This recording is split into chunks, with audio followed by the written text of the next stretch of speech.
Well, welcome to the Pro Brick exclusive YouTube channel. This is Pro One Theologist channel host, Reverend Dr. Jason W. Morrison, on the Pro Brick exclusive YouTube channel, sharing some spiritual insights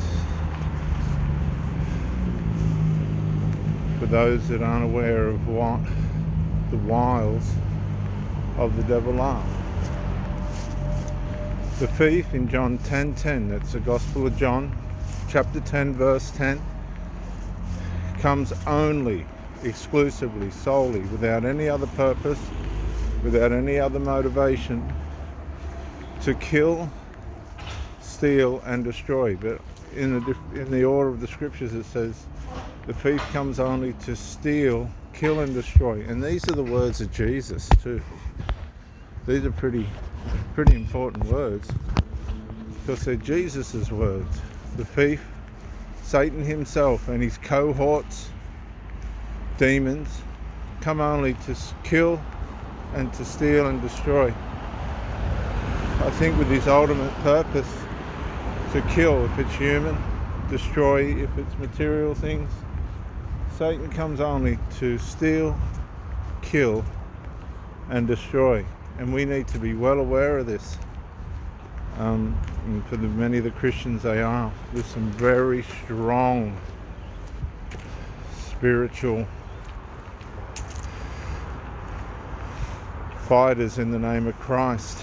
Now, I'm going to share with you a very personal testimony of how Satan single-handedly destroyed my first marriage through my negligences and not negligences as a Christian man. I was praying, fasting, running a church, building a house. Everything looked good on the outside, but on the inside, not so. And what you'll find from the garden in Genesis chapter 3, Satan came along, and who did he target? And this is what a lot of men need to be aware of. Who did he target? He targeted the woman, not the man. His target was the woman, not the man. So he knew something about women and their weakness. Listen to this. He knew something about women and their weakness. Here you go, mate. That the normal, everyday man does not know. What you'll find is most men just end up on the end of female nature and behaviour when it goes bad. Sometimes for the right reasons, sometimes for the wrong reasons, and sometimes for no reason. Women have just got their way, and that's all there is to it. Well, it was a wonderful marriage. Everyone got along from both sides of the families. As far as I was well aware, my family was always peaceable and loving and interactive, not judgmental by any means. In fact, judgmentality was not an option in our family. We didn't accept that kind of behaviour. It wasn't good. I guess my wife's family was a little bit more critical than mine. And it was only going to be a matter of time before that turned on me, and probably for the right reasons. I don't, as much as I was trying to move forward, it wasn't all that easy for my wife, and she was a good wife. I wore her out, really, to be honest. But I watched Satan single-handedly, brilliantly, steal bit by bit from the love that I had in my marriage, just bit by bit, micro incremental thefts, a lot of it caused by myself. He'll use our weaknesses to fulfill his purposes. He'll use our unintegral characteristic weaknesses to fulfill his demonic purposes. That's what he does. That's what he wants to do. Let me say that again. Satan will use our characteristic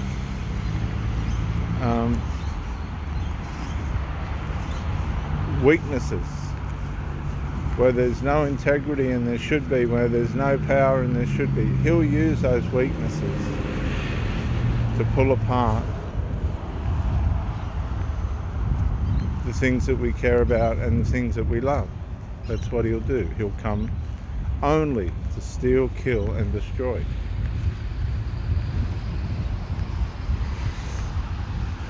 The way in which I soberly, without any drugs, medication, or anything else, watched Satan pull apart my marriage was so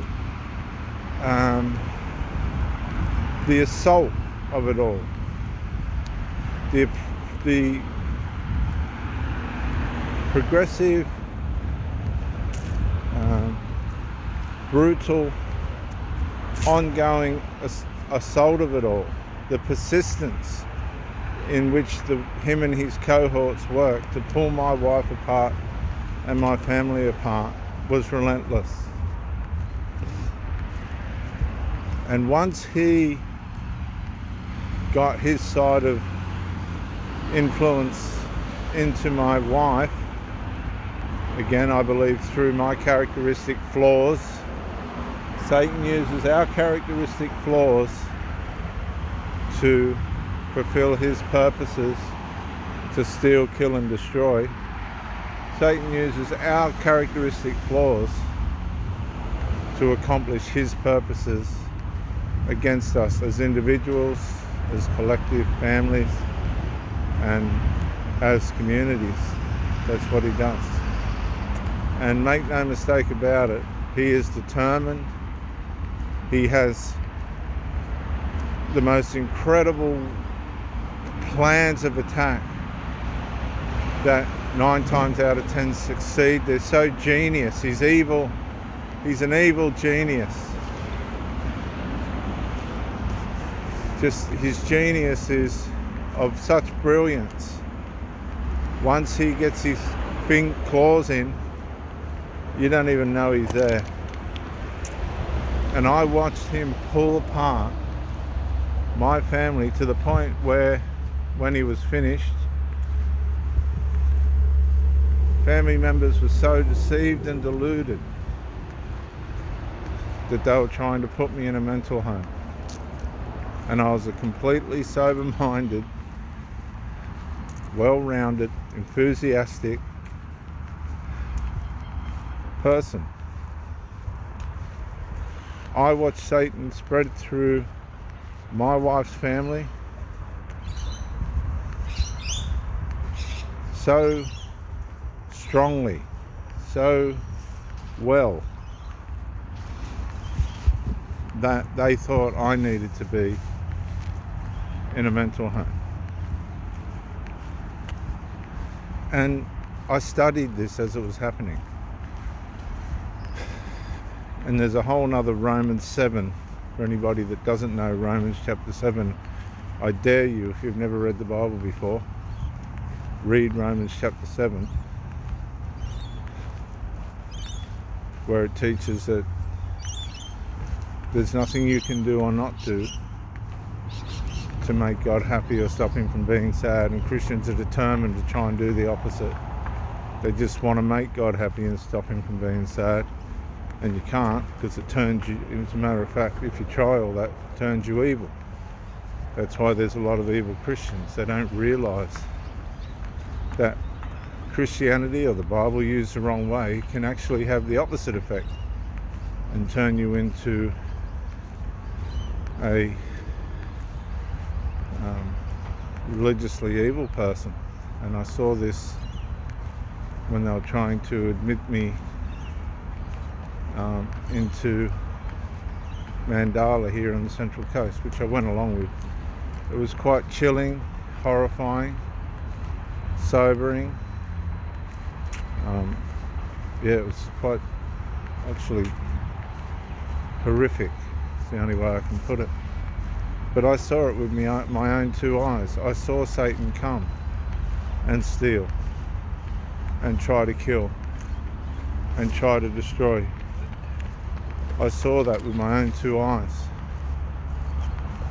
And he will try and take you out. I wonder, from my experience, how many people are in mental homes that really didn't need to be there,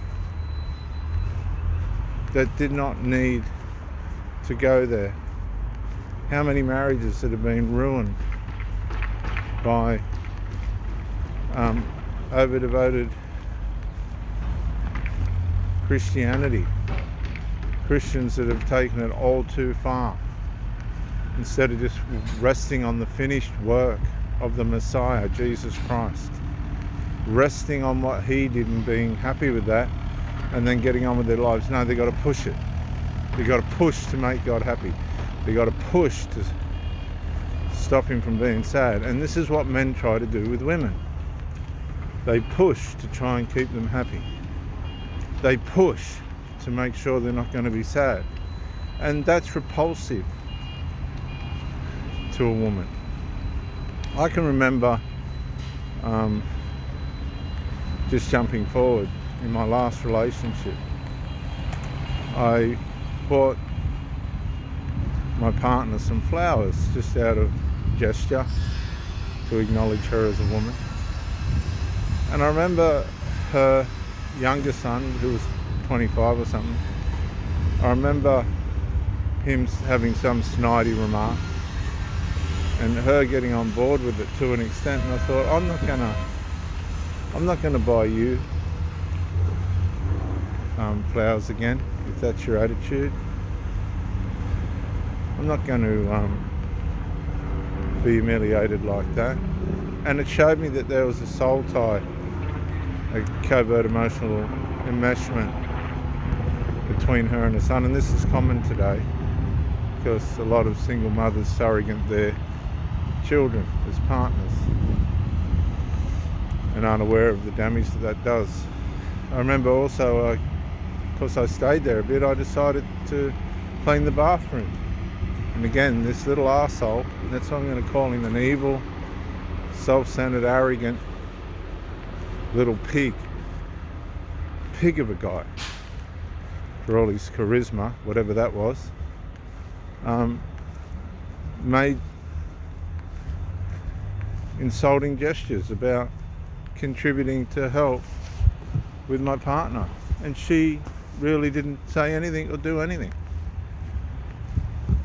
And then I thought to myself, there's some ties going on here that are going to work against me, that are not in my favour. Satan had come to kill, steal and destroy. There's no point in continuing to do good when it's taken for granted. And you know, sometimes you got to remove yourself from these places so that you don't get psychologically assaulted and abused, because it's very subtle, but it's very effective. Satan will come to kill, steal and destroy. I can remember, in closing, sitting in Mandala. I stayed overnight. There's much more to this story. In fact, I'll do a testimony on my night in the mental home on the next video in this series of how Satan comes to kill, steal and destroy. And Reverend, he's finished now, he's done, Reverend Chaplain Ken Shakespeare, come down, because I did my chaplaincy course at Gosford Hospital with him. He come down and he said, "What are you doing here?" And I've gone, "Oh, I've just come in to see if I actually am as mad as what these people say I am." I said the wife chucked it in on the marriage.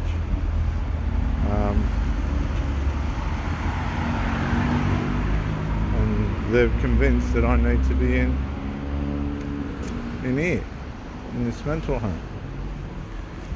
And he said, "How do you feel?" I said, "I feel fine. I'm just worn out by these people